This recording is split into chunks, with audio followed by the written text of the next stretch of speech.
Entre suas pampas e montanhas, além do futebol e do tango, os argentinos são conhecidos por serem um povo de paixões políticas fervorosas. Dançando entre etapas de prosperidade e outras de lutas violentas, a nação austral veria chegar em 1976 seu último governo militar ao poder, pelas mãos de um homem reservado, disciplinado e frio. Jorge Rafael Videla foi a principal figura do chamado processo de reorganização nacional, uma etapa controversa que ainda ressoa no imaginário coletivo argentino. Pacificação e feroz luta anticomunista, caos econômico inflacionário, escândalos de corrupção na Copa do Mundo de 78 e a Guerra Patriótica das Malvinas são apenas alguns dos marcos que marcaram o período da junta militar de governo. Hoje vamos conhecer a vida de seu principal representante. Fala Reinaldo Carrillo, e isso é a Nova Enciclopédia, e convido vocês a deixarem seus comentários, a compartilharem o material, a ativarem e apoiarem no nosso Patreon, que podem conseguir abaixo, para que continuemos trazendo vídeos exclusivos e de qualidade.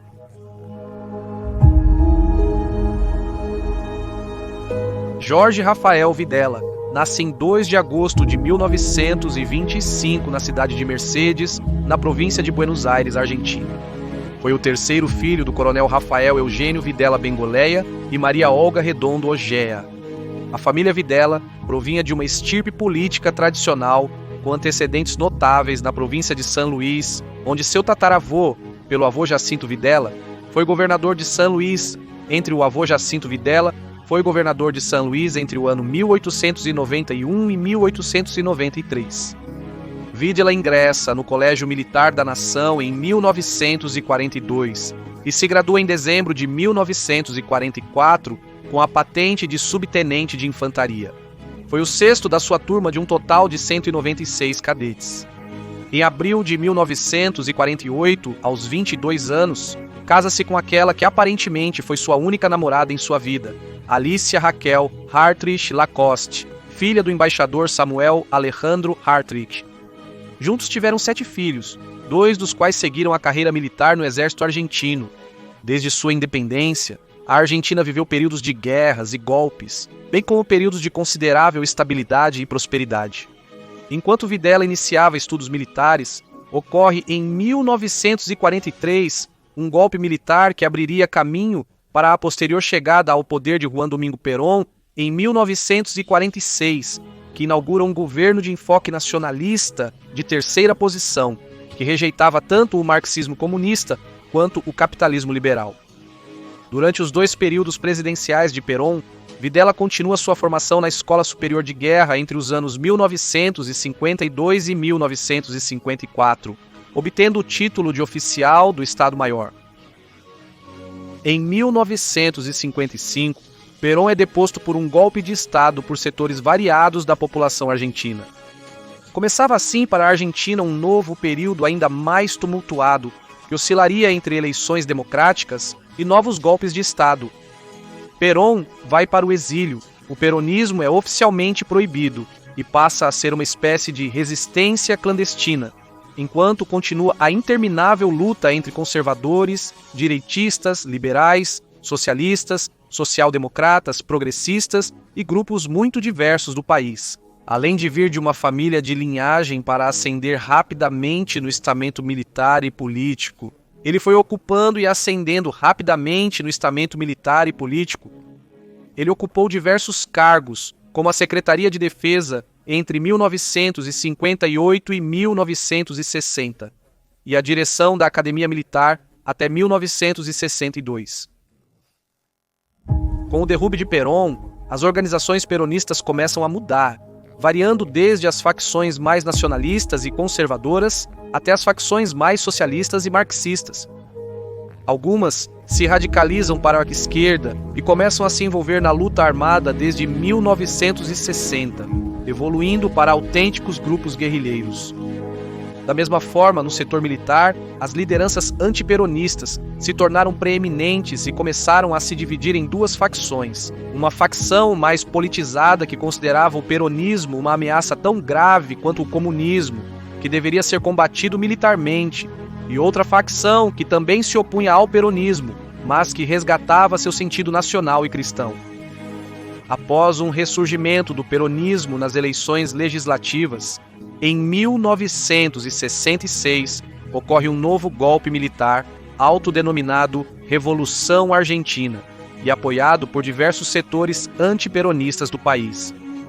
Este golpe estabelece um regime militar conservador e anticomunista. Durante este regime militar, entre 4 de agosto e 7 de setembro de 1970, Videla foi nomeado governador militar da província de Tucumã e no final de 1973 é nomeado chefe do Estado-Maior-General do Exército. Videla era um homem reservado de expressão melancólica. Ernesto Sabato o classificou como um homem culto, inteligente, simples e de critério amplo. Era um homem devoto de tradições monásticas católicas, ao estilo de Francisco Franco, e muitos o consideravam como um bom pai de família. Ele não tinha muitos amigos e não apreciava atividades em grupo. Sempre foi visto como um homem muito profissional, disciplinado, discreto, e antes de liderar seu golpe de Estado, a inteligência dos Estados Unidos o descrevia como um moderado e constitucionalista incapaz de derrubar o governo. O novo regime militar, que se instalou em 1972, após a pressão de vários em 1972, após a pressão de numerosos setores sociais e políticos, são obrigados a convocar eleições livres, com liberdade também para a participação do peronismo, mas mantendo a proibição de que Juan Perón participasse como presidente. O candidato peronista Câmpora é eleito e agora é permitido o retorno de Perón à Argentina, que vence novas eleições presidenciais convocadas para 1973. Mas as tensões internas e externas eram complexas. Perón morre em 1974, ao mesmo tempo que havia um peronismo de esquerda e uma presidência, seu vice-presidente e esposa, agora viúva. Maria Estela, a presidência, seu vice-presidente e esposa, agora viúva, Maria Estela de Perón, também conhecida como Isabel Perón. A morte de Juan Perón e a chegada de Isabelita à presidência abrem uma fase de fragilidade na autoridade do Estado. Há anos surgiram diferentes organizações irregulares na Argentina, armadas de esquerda e de direita, desde os montoneros e o Exército Revolucionário do Povo até a famosa Aliança Anticomunista Argentina, um grupo parapolicial anticomunista criado por um dos ministros de Perón em 1973. A situação começa a se agravar também após a morte de Perón, na população. Da mesma forma, em 1975, na população. Da mesma forma, em 1975, após 11 anos de relativa estabilidade e crescimento econômico, o governo de Isabel Perón executa um plano de ajuste econômico conhecido como Rodrigazo, com várias medidas de choque econômico que provocaram descontentamento na população, que entre seus resultados a curto prazo tiveram um aumento da inflação de 20% em 1974 para 160% em 1975. Na Argentina, era um caldeirão de grupos e interesses políticos que começam a clamar publicamente pela renúncia da presidente e até mesmo exigir publicamente a intervenção dos militares e outros grupos políticos, começam a conspirar contra Isabel Perón e outros grupos políticos começam a conspirar contra Isabel Perón. Enquanto ela vai perdendo apoios e busca manobrar para adiantar a presidente que renuncie, ela responde: veja, doutor, eu não renuncio, nem que me fuzilem, porque renunciar aqui seria validar o que vai vir depois. A este quadro, deve-se acrescentar que a Argentina era o único país do Cone Sul que ensaiava um governo de alternância democrática, enquanto que no Uruguai, Chile, Brasil, Paraguai e Bolívia governavam regimes militares. No meio do conflito político, Videla continua ganhando um espaço proeminente no estamento militar. Em 1975, Isabel Perón nomeia Videla nada mais nada menos que comandante-geral do Exército, sob a recomendação de que Videla era um homem apolítico, profissional e que jamais conduziria um golpe de Estado. No entanto, todos os olhos conspiradores já apontavam para ele, e eram numerosas as reuniões clandestinas que estavam sendo realizadas. Nos Estados Unidos, além disso, Henry Kissinger e outros elementos do poder norte-americano configuravam uma estratégia política e militar para a da América. Isso se traduziria formalmente em 1975 no chamado Plano Condor. Com a ajuda dos chefes dos serviços de inteligência e dos regimes do Chile, Paraguai, Argentina, Bolívia e Uruguai, foi criado um espaço de apoio mútuo, troca de informações e coordenação e consultoria com o objetivo de combater em todas as frentes possíveis os movimentos que não estivessem alinhados com os objetivos da potência norte-americana, principalmente grupos de esquerda, mas também nacionalistas e de outra natureza, considerados fundamentalmente como movimentos subversivos. O peronismo, que sempre foi incômodo para os Estados Unidos, e os grupos armados que surgiram a partir da raiz peronista, estavam, é claro, nesta lista de órgãos indesejáveis para a potência anglo-saxônica. Com todas as circunstâncias alinhadas e com o apoio dos Estados Unidos, no dia 24 de março de 1976, Videla, como representante do Exército, lidera um golpe de Estado junto com Emílio Eduardo Massera, representante da Marinha, e Orlando Ramon Agosti, representante da Aviação. Assume-se uma situação de guerra contra os grupos subversivos armados que ameaçavam a paz pública. Proclama-se até uma política de guerra santa contra o marxismo ateu. Instala-se assim uma junta de guerra e proclama o chamado processo de reorganização nacional. De guerra e proclama o chamado processo de reorganização nacional. Videla assume 5 dias depois como presidente da nação argentina.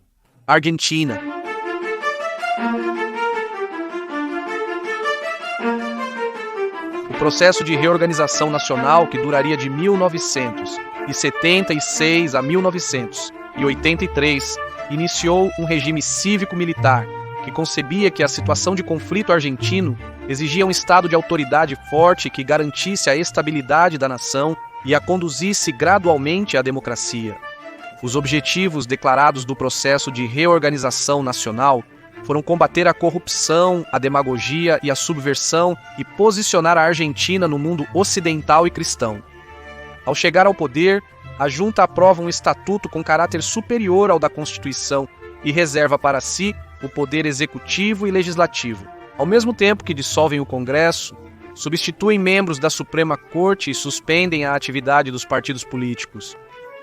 Da população argentina, assim como de boa parte do empresariado e da Igreja Católica. Da mesma forma, os Estados Unidos foram o principal apoio-chave, tanto diplomático, mas também de financiamento e assessoria policial para Videla e a junta militar, país com o qual estreitaram laços durante o processo de reorganização nacional. Israel também foi importante na venda de armas para o regime argentino e na assessoria dos serviços da ala do regime militar, ou seja, estava entre aqueles que eram a favor de uma rápida abertura democrática. Durante o processo de reorganização nacional, foi denunciado que entre 9.000 dissidentes foram desaparecidos, vítimas de tratamentos cruéis ou tiveram suas vidas diretamente encerradas, através dos chamados grupos de tarefas ou gangues que respondiam à junta. O argumento oficial para essa repressão política era o combate aos movimentos e organizações considerados subversivos e comunistas. Além disso, no contexto da Guerra Fria e do crescente conflito e violência que se vivia na política argentina, frente também à muito difundida ameaça de uma revolução armada da esquerda que rondava por todo o mundo.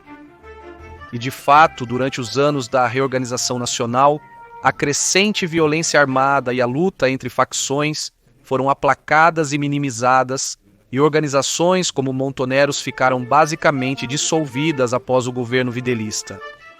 Para alguns, este foi o preço para reconduzir o país à paz democrática. Por sua vez, foram muito condenados posteriormente os casos de apropriação de menores por parte do regime dos pais, que eram vítimas da polícia militar para depois serem entregues em adoção a militares ou civis vinculados às Forças Armadas. Videla se defendeu no julgamento, alegando que as crianças que haviam sido adotadas eram filhas de mulheres guerrilheiras, militantes, que supostamente as usaram como escudos humanos nos combates contra o governo.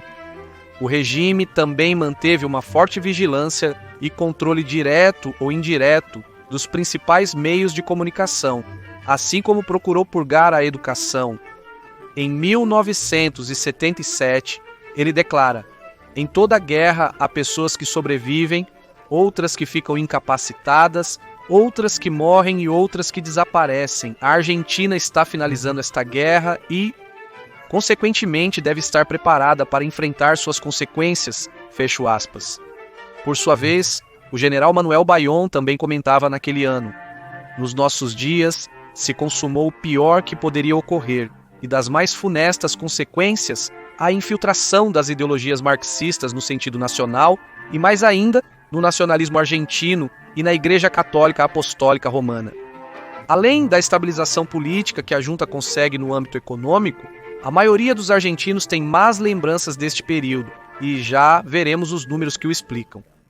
Vilela e sua equipe, liderada pelo ministro da Economia José Alfredo Martínez de Oz, implementaram políticas chamadas de livre mercado ou de liberalização econômica, do tipo de câmbio, desregulamentação financeira, redução de tarifas, e do tipo de câmbio, desregulamentação financeira, redução de tarifas e privatizações. Essas políticas facilitaram a entrada de capital no comércio. Enquanto isso, traziam consequências negativas para a indústria nacional, comércio. Enquanto isso, a indústria nacional sofreu um forte declínio e numerosos fechamentos de fábricas devido às consequências negativas. A pobreza em Buenos Aires, que desde os anos 40, em 1974, era de 5,8%, subiu para 13% em 1980 e para um inédito 34% em 1982, quando a junta militar ainda governava. A inflação de mais de 100% também foi uma constante durante o governo de Videla e os presidentes subsequentes da junta. Por outro lado, o nível de dívida externa da Argentina aumentou de 7.800 milhões de dólares em 1975 para 45 mil milhões de dólares no final de 1983. Várias medidas econômicas de Videla e da junta levaram a esta situação. Em 1977 é promulgada a Lei de Entidades Financeiras, que marcava uma reforma significativa no sistema financeiro argentino. Esta lei estabelecia que o Estado deixasse de se financiar através de empréstimos do Banco Central e começasse a fazê-lo por meio de créditos internos e externos. Em 1978, o ministro da Economia implementa um sistema de desvalorização da moeda programada conhecido como a tablita. Isso foi feito como uma tentativa de controlar a demanda tão forte que havia de divisas e trazer maior ordem cambial em um contexto inflacionário que consumia o dinheiro dos poupadores. Esta medida, juntamente com a Lei das Entidades Financeiras mencionada anteriormente, promoveu uma forte especulação financeira e altas taxas de juros. Essas medidas tiveram diversos custos.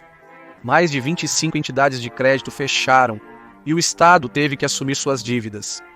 A liberalização do mercado de crédito também significou que os empréstimos hipotecários chegaram a ter uma taxa de juros anual de 100%, o que se tornou impagável para muitos devedores e levou a uma quantidade significativa de pessoas a perder a propriedade de suas casas. Para 1978, a inflação anual atingiu 160% e o Produto Interno Bruto experimentou uma queda de 3,2% durante aquele ano. No ano seguinte, a taxa de inflação chega a 139 pontos percentuais e a economia continua estagnada.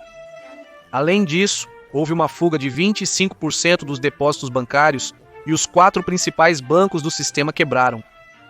Durante a gestão de Martínez de Oz, a dívida externa argentina, como comentamos, passa de 7 bilhões para mais de 40 bilhões de dólares. Para 1980, as exportações haviam caído 20% em comparação com o ano anterior, enquanto as importações haviam aumentado 30%. Neste cenário, ocorre a crise bancária de 1980, que pôs fim à etapa conhecida como Plata Dulce. A falência do Banco de Intercâmbio Regional, juntamente com o fechamento de outras 37 entidades financeiras, repercutiu em setores industriais e gerou uma forte corrida bancária e fuga de divisas. Em termos geopolíticos, em 1978 ocorre um conflito com o Chile conhecido como a Crise entre Argentina e Chile, de 1978. Como antecedente disso, em 1971, os presidentes de ambos os países haviam concordado em submeter a disputa pelas ilhas ao sul do Canal Beagle a um tribunal arbitral composto por juízes consensuais de ambos os governos. A sentença arbitral, anunciada em maio de 1977, concede ao Chile as ilhas Picton, Nueva e Lennox, juntamente com as ilhas adjacentes, enquanto a Argentina obtém a metade norte do canal e as ilhas correspondentes. No entanto, a junta militar do governo argentino declara a sentença como irremediavelmente nula e começou a planejar uma guerra de agressão contra o Chile com o objetivo de reverter a decisão. Na noite de 21 para 22 de dezembro de 1978, mas foi abortada horas depois, quando a junta aceitou a mediação do Papa no conflito. O conflito não seria resolvido até depois da dissolução da junta militar, quando em 1984 o presidente Raul Alfonsín, eleito por votos de 1983, reconhece o acordado através da mediação do Papa João Paulo II e põe fim ao conflito. Em 1978 também há uma mudança nos membros da junta militar de governo argentina. No entanto, Videla é ratificado como presidente do governo, o que demonstra sua liderança. No mundo, desencadeava-se uma forte campanha contra o regime de Videla, frente ao qual Videla responde com uma campanha internacional massiva que tinha o slogan "Os argentinos são direitos humanos". Concluídos os 5 anos de período presidencial estipulado, em meio à incapacidade de Videla para estabilizar economicamente o país, com inflação de 3 dígitos, aumento de desemprego e depreciação das Forças Armadas, a junta militar decide, em 1981, destituir Videla como presidente da nação e, em seu lugar, nomeia o general Roberto Viola. Videla passaria a um segundo plano publicamente, embora sua opinião continuasse a ter peso nos círculos de poder. O novo presidente Viola nomeia Lorenzo Sigo como ministro da Economia, uma escolha moderada. O novo ministro abole o sistema de avaliação programada moderada. O novo ministro elimina o sistema de avaliação programada do ministro anterior e estabelece um sistema de câmbio duplo, com um chamado dólar financeiro livre e um chamado dólar comercial regulado pelo Estado. Mas além de suas medidas, sob esta nova administração, a dívida externa aumenta ainda mais 31%, e a Argentina viveria a pior recessão de sua história desde 1930, quando em 81 e outro 9% em 1081 e outro 9% em 1982. Isso produziu um novo rearranjo de forças que fez a junta militar nomear um novo em 81. Sob o governo de Galtieri se aplica em 81. Sob o governo de Galtieri se aplica o que alguns chamam de programa de ajuste ou de austeridade. O gasto público é restringido, a circulação monetária é reduzida, os salários são congelados e importantes ativos estatais são vendidos para empresas privadas. No entanto, em meio à debacle política e econômica da junta militar, o fato que veio a marcar o governo de Galtieri e a história hispano-americana foi a reivindicação soberana argentina sobre as Ilhas Malvinas, quando a junta militar decide lançar uma operação de reconquista militar em abril de 1982, o que desencadeia uma guerra não declarada entre a Grã-Bretanha e a Argentina, de mais de 72 dias, com mais de 200 baixas do lado britânico e mais de 600 baixas do lado argentino. Embora as tropas argentinas tenham surpreendido o mundo por seu desempenho e coragem contra o Império Britânico, o conflito terminou com a rendição da Argentina em 14 de junho. Isso parecia ser o golpe final da junta militar de governo. Após a derrota e a crise econômica, o presidente Leopoldo Galtieri renuncia e a junta nomeia Reinaldo Vignone como novo presidente. Vignone nomeia José Danilo Pastore como ministro da Economia, que declara estado de emergência para enfrentar o fechamento de fábricas, a alta inflação, que ultrapassava 200% em 1982, e a constante desvalorização da moeda. Mas em menos de 2 meses, Pastores foi substituído por outro ministro, Jorge Bebe, que retoma uma política de maior regulação estatal, como o estabelecimento de um controle de preços aos produtos de 675 empresas. Da mesma forma, o Banco Central anuncia a estatização da dívida de grandes empresas privadas. O salário real, que havia subido consideravelmente entre 1970 e 1975, não fez mais do que continuar perdendo valor até os últimos dias da junta. Uma vez que a junta militar foi deslocada e a democracia chegou, a inflação continuaria piorando até o ano 91, alcançando picos sem precedentes na história argentina.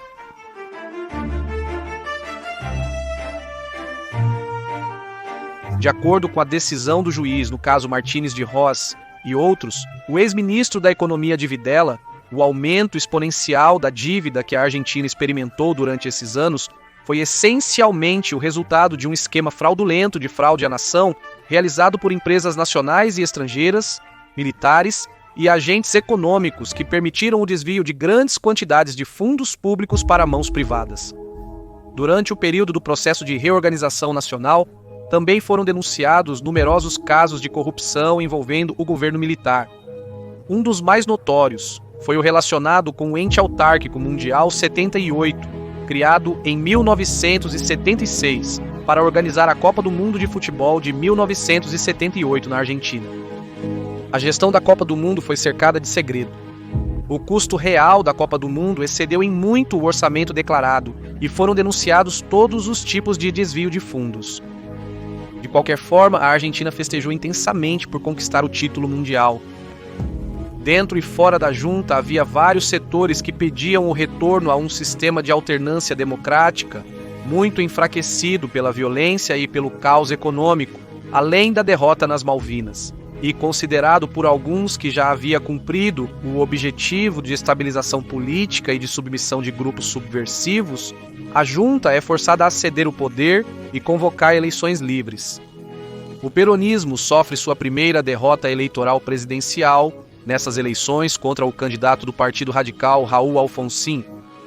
Alfonsín recebe a presidência no dia 10 de dezembro de 1983, inaugurando um novo período de alternância democrática, que persiste até os dias de hoje. Após a posse do presidente Raúl Alfonsín em 1983, é criada a Comissão Nacional para investigar os atos cometidos durante a reorganização nacional. A comissão apresentou seu relatório nunca mais em 1984. Foram realizados julgamentos no chamado Julgamento das Juntas, condenando seus membros.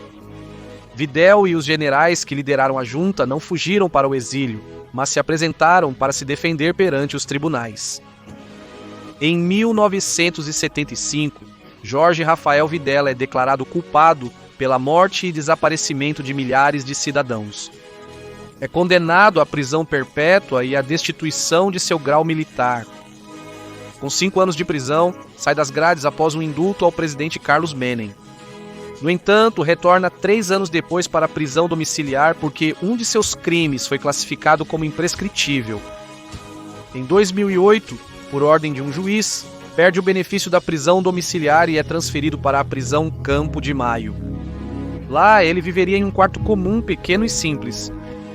Passaria seus últimos anos com um crucifixo acima da cama, rezando o rosário regularmente e comungando todos os domingos. Nunca evitou a responsabilidade pelas ações da junta, as quais sempre justificou como um mal necessário para a missão maior de resgatar a República da anarquia e do comunismo. Finalmente, em 2013, por uma parada cardiorrespiratória, falece Jorge Rafael Videla, o que seria seguido por muitas demonstrações de repúdio ao seu nome e outras manifestações de profundo respeito e admiração. Seu enterro gerou repúdio em sua cidade natal e foi sepultado em segredo em um cemitério de Pilar, sem receber honras militares. O processo de reorganização nacional irrompeu após uma longa etapa de golpes, contragolpes e guerrilhas na nação argentina. Assumiu a situação nacional como uma de guerra e agiu em conformidade, para alguns, um período de terror excessivo e para outros, um regime necessário para colocar ordem e redirecionar o país para uma democracia estável. As feridas do lado perdedor e dos inocentes ainda são ouvidas nas denúncias que persistem até hoje, embora Videla nunca tenha se dobrado em continuar defendendo as ações da junta. Junto com a violência e a pacificação política, que paradoxalmente costumam andar de mãos dadas, a debacle econômica e os escândalos de corrupção marcaram a memória deste regime, que foi o último dos governos militares da Argentina.